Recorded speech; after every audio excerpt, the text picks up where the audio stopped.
Good day, everyone. I'm Kirill, and we're continuing the series of review lessons. And today we are dealing with lesson 53, which reviews lessons from uh, 11 to 15. And yeah, let's start. I'll just share my screen. Um, right, and here we are. Okay, so review lesson 53. And let's read the lessons first. Lesson 11. My meaningless thoughts are showing me the meaningless world. Since the thoughts of which I am aware do not mean anything, the world that they picture, the world that pictures them can have no meaning. What is producing this world is insane, and so is what it produces. Reality is not insane, and I have real thoughts as well as insane ones. I can therefore see a real world if I look to my real thoughts as my guide for seeing. Yeah, these first lessons, I remember myself when I was going through them, they were abstract and they kind of, if you pay them justice, they are asking a lot. They are asking to give up all our like usual way of thinking, usual way of perception, and so on. But now let's go through this lesson. It's actually quite interesting. I find that these particular five lessons that we're going through today, they're a lot more kind of relatable, I'd say. So let's go. Since the thoughts that I'm aware, of which I'm aware, don't mean anything, the pictures, the world that pictures them can have no meaning. So interesting sentence. Now, here Jesus stresses that the world that we see, this outside world that we see, is created by the thoughts that we think. And he says that if the thoughts do not mean anything, then the world that is created from these thoughts or assembled from these thoughts can have no meaning either. And so, at least logically, we can understand it. We can see if what is being reflected in the mirror doesn't mean anything, then the reflection will not mean anything as well. Okay, let's move on. What is produced in this world is insane, and so is what it produces. Um, so essentially, we are asked to accept the idea that our usual way of thinking about the world is insane. And this is a kind of a big pill to swallow. It's a little bit hard to accept, especially in the beginning. I remember myself doing that in the beginning. It was a little bit unsettling. Like I looked around at the world, at I don't know, my job, my relationships, whatever, and it made sense to me. And it didn't seem insane. But yeah, so I think it doesn't offer a lot of comfort, but over time, so these lessons could really be understood in depth over time. So I'd say, I guess it's the best if we just accept it on faith for the moment without really understanding too much why it is labeled as insane. Uh, Essentially, like a simple explanation is that if we're unhappy, then it's insane. Uh, and this is how I sooner or later made sense of it. If I'm unhappy, then this world doesn't make sense. If it doesn't bring me happiness. Now, reality is not insane, and I have real thoughts as well as insane ones. So, chapter 30 in the text, Rules for Decisions, speaks about the fact that we, in fact, do not have our own thoughts. We only borrow our thoughts either from Holy Spirit or God or from the ego. There is absolutely no way for us to have our own thoughts. And here he says that they're both are available to us, but yeah, what happens, especially in the beginning, that we spend like 100% of our time in the ego thoughts, or 99, no one spends 100%, I don't know, 95 plus percent. And this is predominantly what we think. And, but there's also the real thoughts, our real thoughts as God created us are also available to us. It is moments when we feel kind, when we feel loving, when we feel, uh, I don't know, all these lovely feelings that are deep, that are not ego based, that when we feel them, not because someone did something, but because we just feel this. I don't know how to explain. It's a little bit hard to explain. But yeah, it's actually quite simple once you start paying attention. It becomes quite clear. So I certainly notice that when I think with the Holy Spirit, it just feels very quiet and calm and peaceful and kind of loving. I don't judge people that much or at all even. And yeah, it's easy to tell the difference. And here is just a reminder that reality is not insane, and I have real thoughts as well as insane ones. And yeah, we have the choice, although we are not a kind of accustomed to make this choice. I can therefore see a real world if I look at my thoughts as my guide for seeing. Yeah, and this is so interesting. I find it fascinating to this day. If I think with the Holy Spirit and I have my right thoughts, then externally, kind of nothing changed. The picture stays the same. All the pixels uh, of this picture are the same. And so, yeah, I can therefore see a real world if I look to my real thoughts as my guide for seeing. And so he says that we can actually choose the advisor for thinking, meaning that where we get our thoughts from, or which source we choose when we think our thoughts, when we speak our thoughts. And so it says, if we pick our thoughts from the Holy Spirit, we can actually see a real world. And it's funny when the picture, when we say to see a real world, what it actually means, I find it funny then when I have enough peace, and I stop judging everything.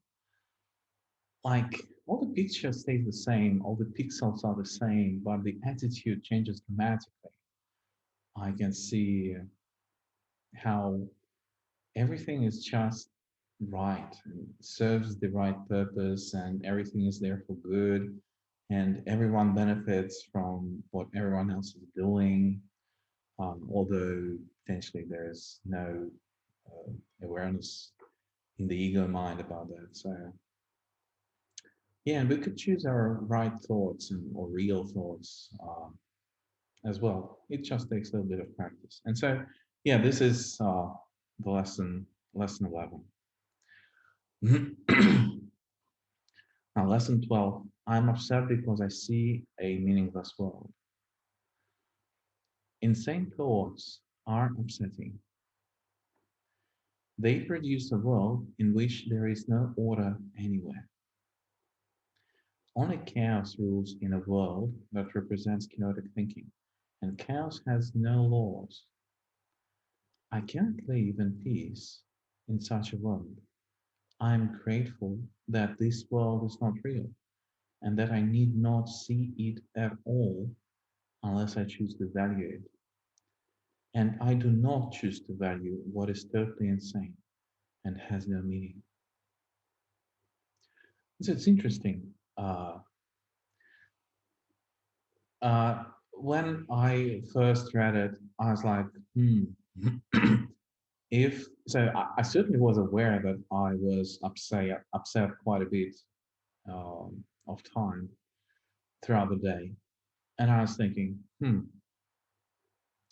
it's kind of makes sense, but still, like to judge my normal thoughts as insane was a little bit kind of, I don't know, artificial, superficial. Like I couldn't really accept it. And you can't accept it unless you have kind of access to your real thoughts and you can compare it at face value.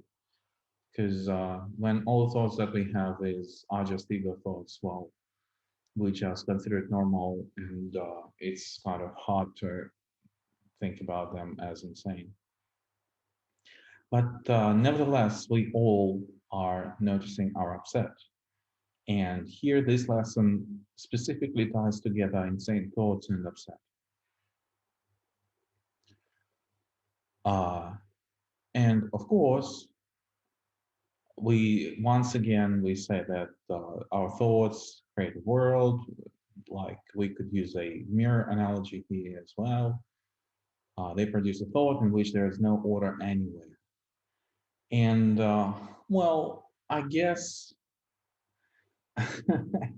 it's not so difficult to see it. I don't know. I don't watch television, but those who do, I think, just watch. You can turn on the news, and like news thrive on the lack of order. Like they are eager to report, oh, that thing went bad, that thing went bad. Yeah, so our thinking really creates the world where there is no order anywhere. Only chaos rules a world that represents chaotic thinking, and chaos has no laws. Well, yeah, sounds like a another statement about the same thing. Only this time we say that there are no laws that we could rely on. There are no laws, well, meaning we couldn't predict the consequences of our actions. In this sense, I guess I would translate it into English in these ways. So when we do something or I don't know, say something, we couldn't predict what's going to happen. And yeah, I cannot live in peace in such a world. Of course, when world is so unpredictable, so unordered, like we have constant anxiety. What's going to happen? Is it going to be dangerous? Is it going to be, I don't know, like all these fears, they are at play all the time. Next, I'm grateful that this world is not real and that I need to see it at all unless I choose to value it. So here, uh, so I don't know if you notice the structure, it's roughly the same structure. So first several bullet points uh, are kind of revealing what we already know, but we don't look at it this way. So, for example, in this case, there is no order anywhere in the world, or there are no laws that we could rely on. And then, towards the end of the lesson, it says like, Well, yeah, but you don't have to experience that. It's only if you choose to experience it, you will, but you have choice. And I think the whole point is, first of all, to set the stage uh, for the subsequent lessons, of course, but then at this stage, so at this lesson, we just see how we actually do have choice. We just don't, we haven't used to exercise this choice very much, but the choice is there. And I do not choose to value what is totally insane and has no meaning. So I think the key word is here is value, unless I choose to value it, and I don't choose to value what is totally insane. So the value, the way I understand it, is our attachment to the things of the outside world, like the value we put on special relationships, things, cars, jobs, families, whatnot, kids, toys, uh, anything, money, sex, and so on. So unless we feel like it can make us happy, so this external world, things in external world can bring us happiness. This is the act of valuing these things because we hope that they could bring us happiness. That's my understanding at this stage. And I do not choose to value what is totally insane. Apologies, and has no meaning. So it's interesting. It's interesting that I remember that my ego jumped up and down because the way it translated this idea was that the course suggests that I have to sacrifice everything I know and all my way of living and I don't know, all the money I have, all the house, whatever I have to sacrifice everything and choose something else off. And I'm not sure what it is. I'm not sure if it's going to bring me happiness anyway. So yeah, but this would be a typical ego interpretation. But these days I remind myself that course will never, ever, ever, ever, ever ask us to sacrifice anything. And so when we read it from this perspective, and I do not choose to value what I was totally insane and has no meaning, I read it in such a way that all the meaning and all the sanity will be shown me, and I will choose to value the sanity and the meaning and the real meaning just because they are obviously more valuable. And when we compare them side by side, it will be absolutely clear that they are just more valuable. So there's no sacrifice here, it's just another choice. And this choice will be logical once we understand what we are choosing between, really. Okay, let's move on to the next lesson. I have some cough today, which is very unusual. And it started just now. Apparently, this is a resistance to doing what I'm doing right now. It's quite interesting. A meaningless world in gender sphere. Interesting title. The totally insane in gender sphere because it is completely undependable and offers no grounds for trust. Nothing in madness is dependable.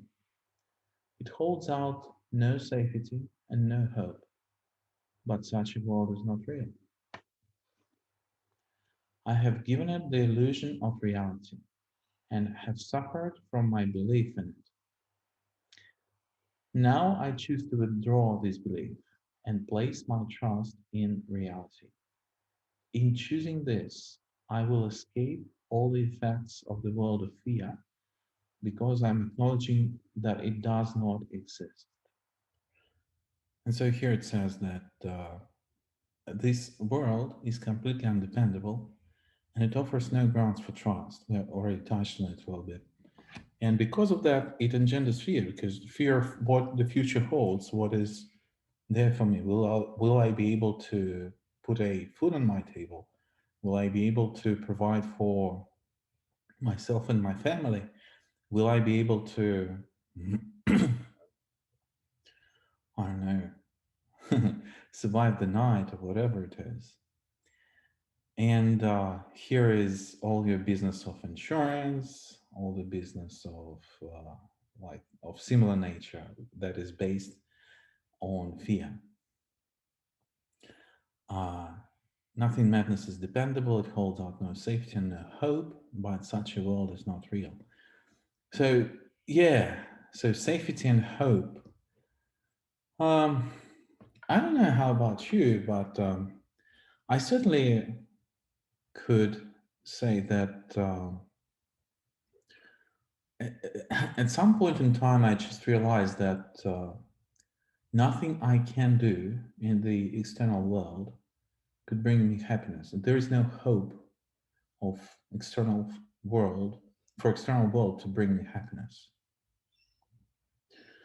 And safety of the body is also kind of a flimsy thing. You can be hit by a bus at any moment, essentially. And because of that, I thought, well, maybe at least it's worth considering something else.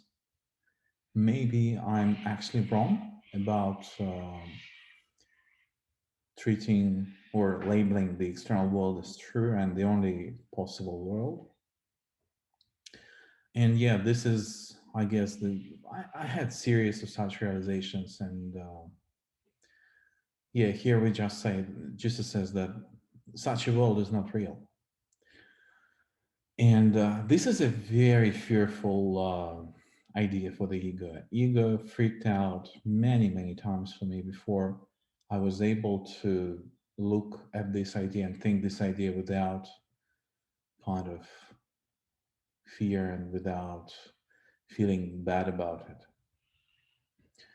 So accepting that the external world holds no safety, no real safety, and no hope is an important step. And here we just say that such a world is not real. We could have something better. I have given it the illusion of reality and have suffered from my belief in it.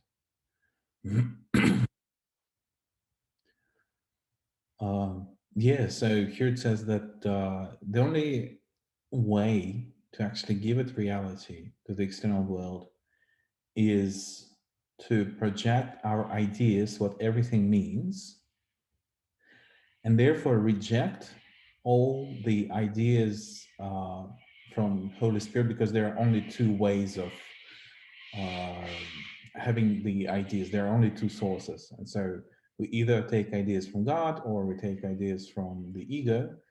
And illusion arises from the idea that we could override the meaning of God by our own meaning.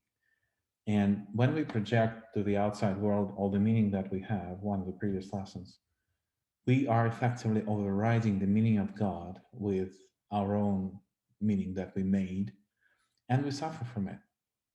And because we override, so because we project, because we kind of assign assign the meaning to the things, it makes them real for us because we projected it, because we created it. And now we continue that now I choose to withdraw this belief and place my trust in reality.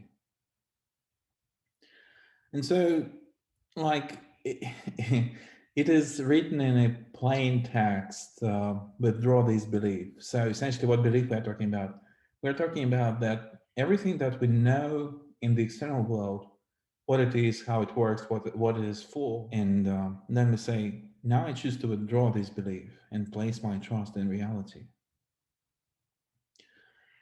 While it's written in plain English, withdraw this belief, but what it actually means, it means that all the meaning that we assign to everything in the external world. So the phone is for this, to do phone calls, bus is to move from one point to the other, and work is to do certain things, and it should be this way, and family is to do these things, and it should be this way. So all these beliefs will eventually, we will have to withdraw from the world, and we will have to allow, like place our trust in reality. We'll have to allow Holy Spirit to give us the meaning for everything. And again, on the face value, um, for the ego will just freak out at this idea. And we have to remind ourselves again and again and again and again that the Course will never ever ask for any kind of sacrifice. All these changes, all these withdrawals of beliefs and so on will happen completely naturally. Holy Spirit will just show you the new meaning, and you will look at the new meaning, you will look at the old meaning, and you'll think, well, it's obvious, logical, completely reasonable to accept the new meaning. So this is the process for the change. Nothing will be taken from you, and throughout the pain or anything. So, well, everyone has their own kind of way, but generally speaking, Course will not ask you to sacrifice anything. And so when we say, I choose to withdraw this belief and place my trust in reality, it will happen gradually, naturally, and yeah, it's not dramatic at all. You will not have a feeling of losing your life or losing everything. So yeah, it's just it's not like that. So Course will not frighten you on purpose. That's for sure.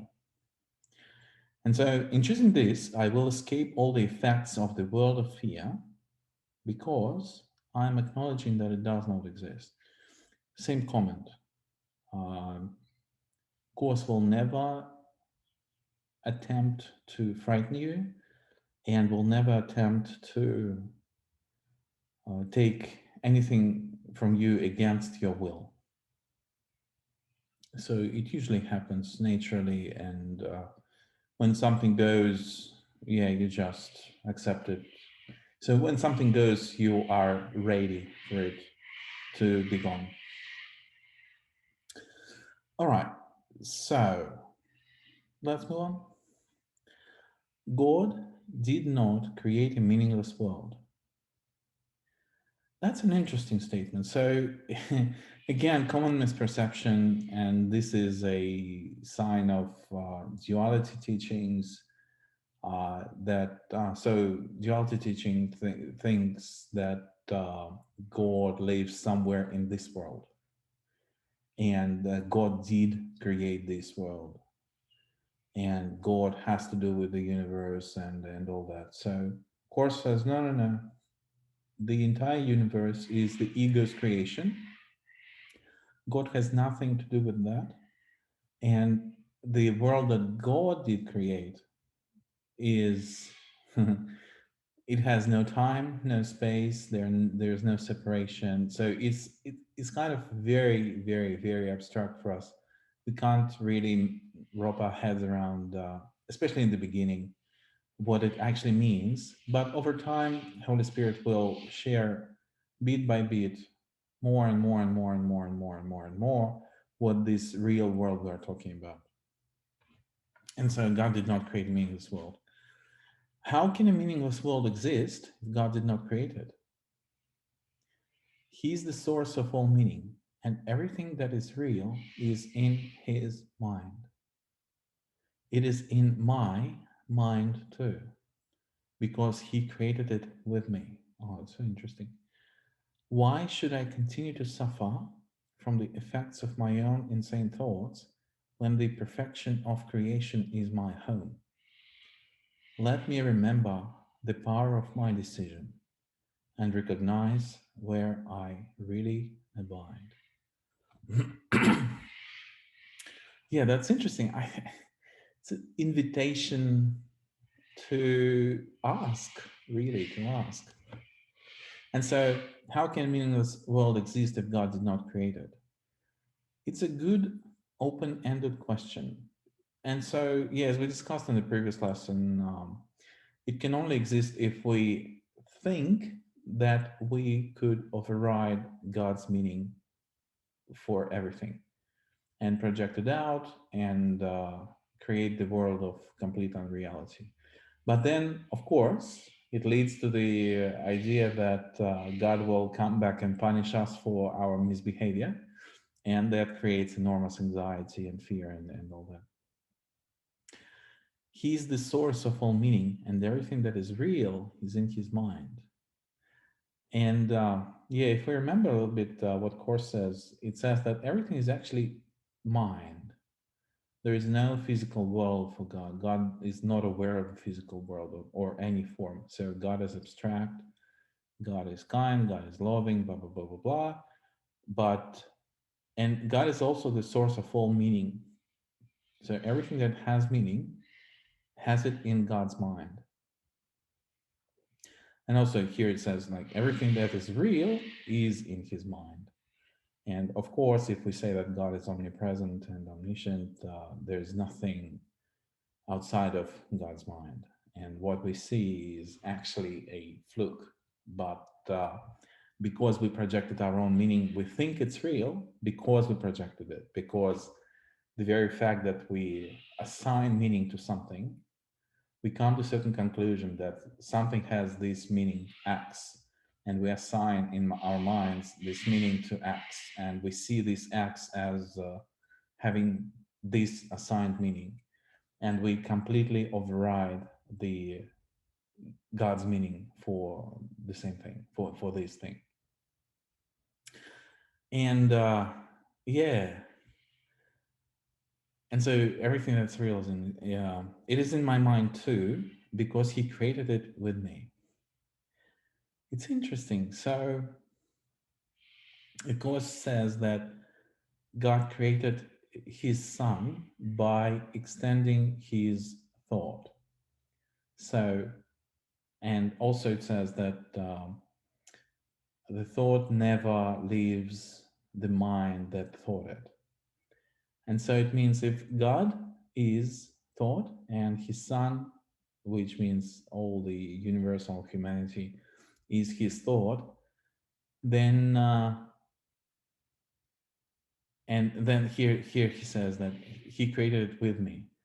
It means that it's not that our thoughts are united, they are one essentially, because God's son is an extension of the original thought of God and is exactly like the original thought, because God can only extend what he is and nothing else. God cannot create what he's not, essentially, because God is everything, and creating something that God is not would imply that there is something that God is not, and this is obviously not possible. And here we say that what is real is in my mind too.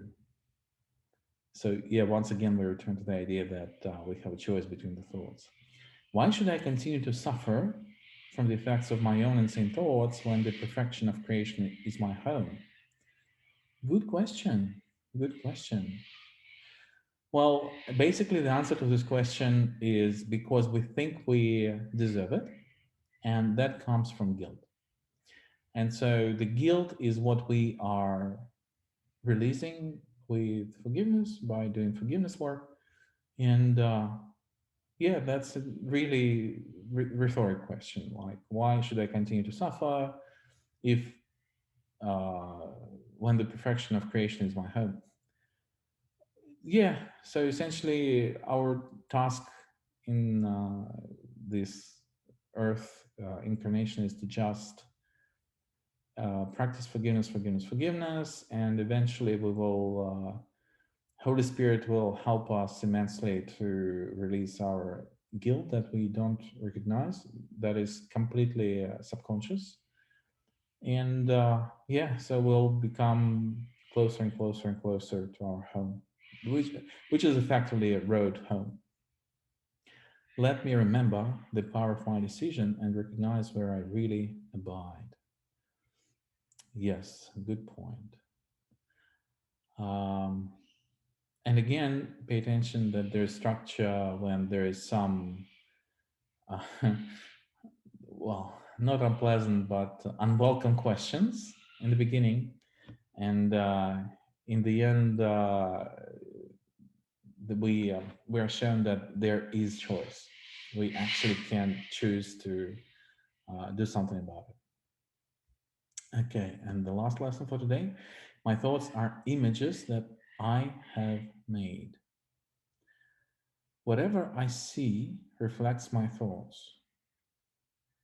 It is my thoughts that tell me where I am and what I am. The fact that I see a world in which there is suffering and loss and death shows me that I am seeing only the representation of my insane thoughts. And I am not allowing my real thoughts to cast their beneficent light on what I see. Yet, God's way is sure.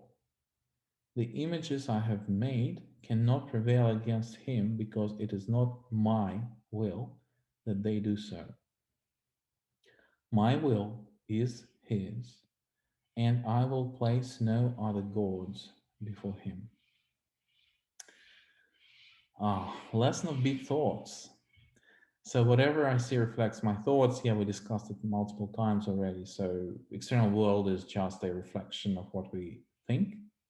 And as one of the lessons says, every single thought that we have, conscious or subconscious, predominantly subconscious, forms a tiny segment of the world we see, and collectively, all the thoughts that we have form the entire world that we see.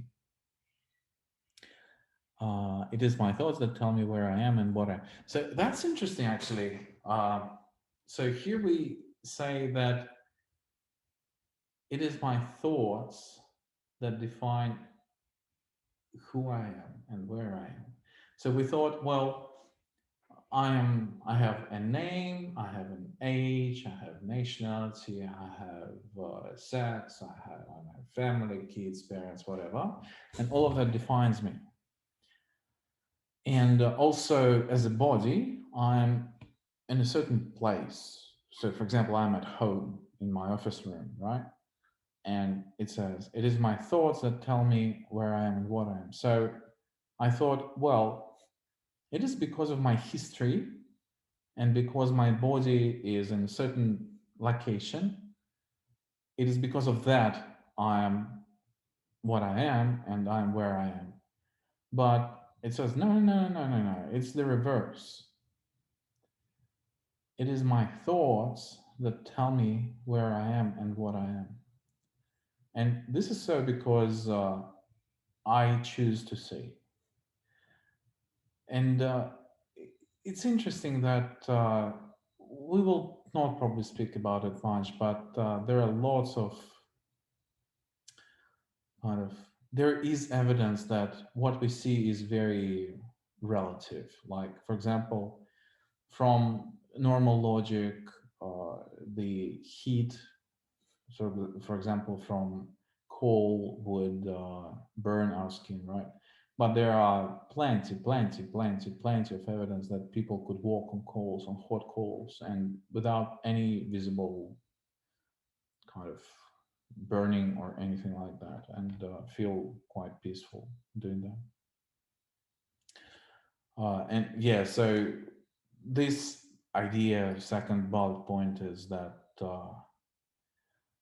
um, it's kind of shaking our belief, trying to shake rather, beginning to shake our belief that what I am is defined by my history, by my family, where I was born, how I was brought up, and so on. And where I am, I define as where my body is. But none of that is true, because all of that in my thoughts, and it is my thoughts tell me that. It's not the external factors, it's the internal factors that define that. The fact that I see a world in which there is suffering and loss and death, once again, the fact that I see a world in which there is suffering and loss and death, and we remember that whatever I see reflects my thoughts, shows me that I'm seeing only the representation of my insane thoughts. So, what other proof do you need in a way? Like, if we say that God is kindness and love and whatever, and there is abundance and loss is impossible in God, there is only the mantra of God is more, more, more, more, more. And yeah, so let alone death. Um, so the fact that we perceive these things, that we see these things around us, means that we are thinking insane thoughts, which is quite simple. And still, it's kind of a logical toy maybe on this level. Like in the beginning, it's, yeah, you kind of can think of it as of a logical kind of exercise, but you don't really accept these things in the beginning. Only over time, the deeper meaning of these ideas will come into your mind. And the just using logic, you can't solve it. Like ego cannot come to these conclusions that ego will will not come to the conclusion that it's insane, essentially. Okay, let's continue. And I'm not allowing my real thoughts to cast their beneficent light on what I see. So here's just a simple statement. Because what we see around us, we perceive as suffering, loss, and death. Uh, we accept that our thoughts are insane only if on a very logical level, not really on a deeper internal level.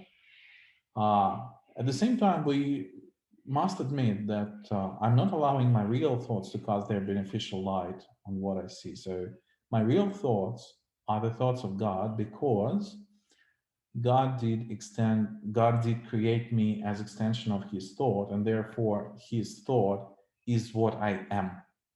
And these are my real thoughts, really. Yet, God's way is sure. That's good to know. The images I have made cannot prevail against him, because it's not my will that they do so. My will is his, and I will place no other gods before him. So interesting that while in the previous sentence we say that I'm perceiving suffering, loss, and death, at the same time we are saying it is not my will that my images prevail against gods. And then we say our will is the same, actually, which is obvious, because if you think about how the Son of God was created, the will is not just united, it's exactly the same. It's the same thing. And I will place no other gods before him. So it's actually interesting. I will place no other gods before him means that I will not look outside myself. I will not put the insane meaning on everything that I see. And instead, I will look at God and accept the meaning that he gives to everything. All right, let's move on. Okay, standard thing. Those who are watching the recording, I invite you to pause here and read it. It does help if, so essentially, yeah, let me quickly refresh. With the ideas like that, especially when you go through them for the first time, maybe second time, third time, it is likely that they will cause resistance. And the resistance may appear in a lot of forms, like you don't want to do the lessons, you're afraid of lessons, you think the course is cruel, you think that the course will asking you to sacrifice, you think that you will lose so much if you continue with the course, you're just bored, you're just forget about doing the exercises, all kinds of things. In the end of the day, you just don't do the exercises as you should, or if you do, you kind of you feel uh, kind of you emphasize on the meaninglessness of these exercises. For the record, the author of the course says that your cooperation is not required, strictly speaking, but your understanding is not required, your belief in these ideas is not required, your approval of these ideas is not required. What is required is that you use them, meaning you really kind of think those ideas as they are, not trying to make them something else. Uh, and you just repeat the phrases that are offered for repetition as they are and not trying to inject your own meaning onto them. Just use them as they are exactly. Like, don't try to, in your mind, to inject your own meaning onto them. This is the mistake I made. This is the mistake I think pretty much everyone makes. And I guess to a degree it's unavoidable, but I'm just saying, just pay attention. While, yeah, the ideas might be abstract, but you'd be better off if you just follow them as you are, as they are. All right, let's move on. And we're doing the meditation. I will stop recording now and I will resume in 10 minutes. What we're doing here, yeah, just quickly, is that we're remembering what we just discussed, and we are just trying to sink our minds into all these ideas and to understand what they mean. That's the purpose of this meditation. Okay, let's start. All righty, welcome back. And it was a wonderful, wonderful meditation. Yeah, I just want to look at the lesson headings. Oh, that's not what I was going to do. Yeah. And just while I speak. So my experience in meditation today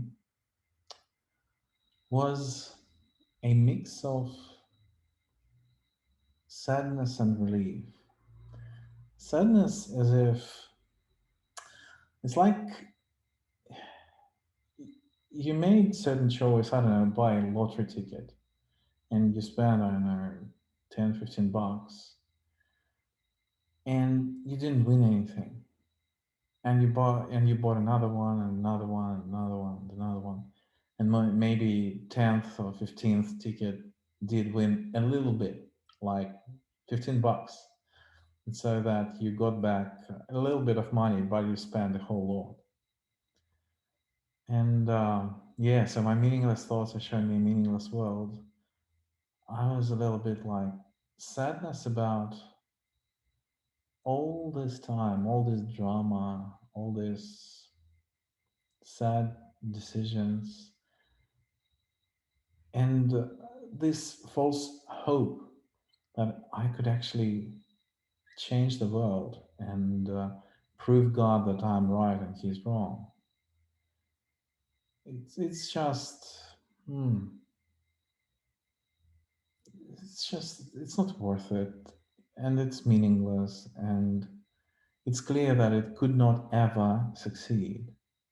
Why would I do that?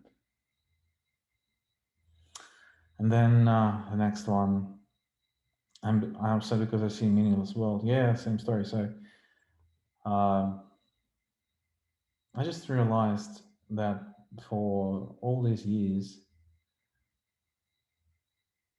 I was looking at the world that only appeared to have a meaning, because like it all goes to nothingness, and everything changes, everything ultimately crumbles and becomes dust. Everything needs some kind of maintenance and upkeep, starting from the body. You have to take shower, you have to eat, you have to go to the restroom, and then house, it needs to be painted, needs to be rendered, needs to be whatever, upkeep, and cars, everything, relationships, everything. And yeah, I just looked at somehow Holy Spirit showed me like my life, my this lifetime in perspective, showing me just how it seemed like it had meaning, but ultimately, looking from a distance, it's just a mad scramble to make a meaning. Actually, I like it's clear that I failed to even make a proper meaning, because what I thought was right when I was younger obviously is not right for me now, and I don't think it was right for me back then. Well, anyway, it doesn't matter. It's just an exercise for forgiveness. Um, yeah, that was an interesting kind of perspective. And then a meaningless world engenders fear. So all this mad scramble is was caused by this mad need to inject my own feeling, my own meaning, because if nothing that I see means anything, then who am I? What is my life? Like, what's going on? Like, what do I do? And so, yeah, this mad scramble to actually justify what is, and to continue to project this meaning. And meaning also changes, which is funny. So, ego would use anything that would cover up its lack of meaning and its lack of anything really. Yeah, and of course it creates fear, because I'm just too afraid to lose that little that I had. And then God did not create meaningless world. It's just a relief. Like after all previous three um, titles, this is just a relief that God's meaning actually is available and accessible, and it's actually meaningful. So God's meaning is that everything works for everyone's benefit, and we're all one, and there's no separation, and He's just. It's not that He's waiting for you at home. It's just you're already at home. It's just you kind of pretend that you're not, and that was my experience anyway in this meditation. It's hard to explain. My thoughts are images that I have made. Yeah, that's exactly what I was talking about. Um, yeah, so let's move on. All righty. Okay. All right. I'm switching to another presentation. And yeah, so a note for those who didn't see it before, I was guided to create slides with the lessons that we went through before, and they would rotate every 20 seconds. And I was guided to pick a bullet point in each slide and focus on that bullet point alone for 20 seconds. The benefit of that is that usually you don't lose focus, and it's easy to retain focus for 20 seconds on a single idea. And that's so the button could be whatever you want. You can pick, for example, in the beginning, first bullet points, then second round, second bullet points, and so on. What I usually do, my eyes are automatically glued to something on the screen, and I just trust that they're looking at the right thing, and I stay with that. Sometimes it's the all the rounds. I sometimes could be looking at the same sentence out of many, and that's all right. I'm just guided to do it this way. So let's start. So today I have a slide number on the screen. So the slide number, we have 50 slides. Each one rotates 20 seconds. After 20 seconds, and it means we are spending roughly 16 minutes doing this exercise. Let's start.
Okay, here we go.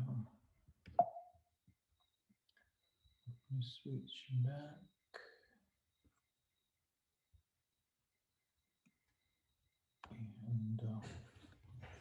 And yeah, sharing. Oh, interesting. So yeah, I had two parts of the experience. First of all, in the beginning, it was like everything is insane, world is insane, my thoughts are insane, all it reflects is insane. Yeah, somehow I was catching the sentences that specified insanity of it. And then I kind of I had an internal resistance to accept it, something like that. And then Holy Spirit told me, "Don't hold back. Actually experience it." And I stopped resisting them the best I could, and it just felt like a swamp. You must move your legs or your feet in order to not drown, because there's nothing steady. You put your foot on something and you just start sinking immediately, and then you have to work really hard to put one foot in front of the other just to stay on kind of on the surface, and it's a lot of work to stay on the surface. And then so that was another experience. And then was kind of another big thought that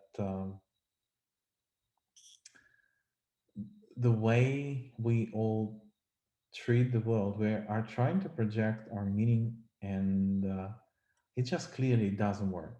But then we try and try and try, and then we take a new idea and then try again. And we take a new idea, try again, take a new idea, try again, hoping that this new idea will work.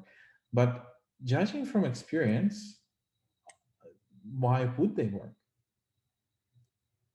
Like, uh, I could, speaking of myself, I certainly could.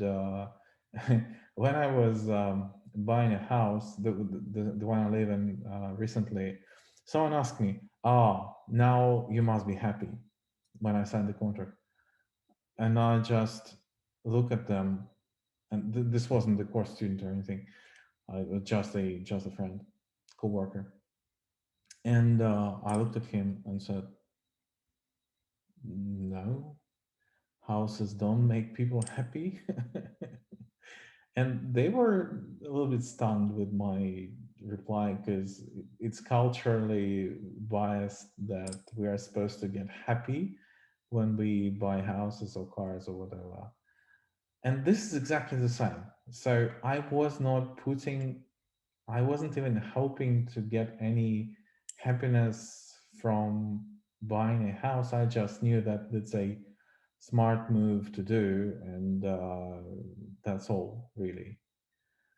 And then again, even that, I realized that first of all, I felt really strongly Holy Spirit was helping me with planning all that, then executing all that, and everything went just without any major problems, and yeah, it was just smooth sailing.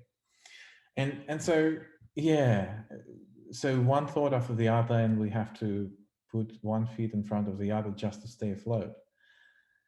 And then the last part of the exercise was I feeling like, didn't you have enough experience already to realize that nothing will ever work in the physical world? And yeah, this was somewhat unsettling, because on one hand, yeah, I certainly had my experiences in terms of really releasing the world, but yeah, still there is still there is lingering kind of resistance to do that. And this is exactly why I do these exercises. And this is exactly why I record this video, so that I do the exercise and I share my experiences, and hopefully it's helpful to someone. Holy Spirit will kind of direct your attention, the viewer's attention, to this video, and the Holy Spirit will direct you how to consume it and what to do with it, and so on. Yeah, so it was, and this was the last kind of open question for the exercise. Kind of, aren't you tired of all this meaningless scramble? Aren't you tired of your mad attempts to bring truth to the illusion? It will never work. It's clear that it will never, ever, ever work. It's not going to work. But yeah, still doing it. Alrighty. I guess that's it for today. Yep. And thanks for watching, and see you in 1 week with lesson 54.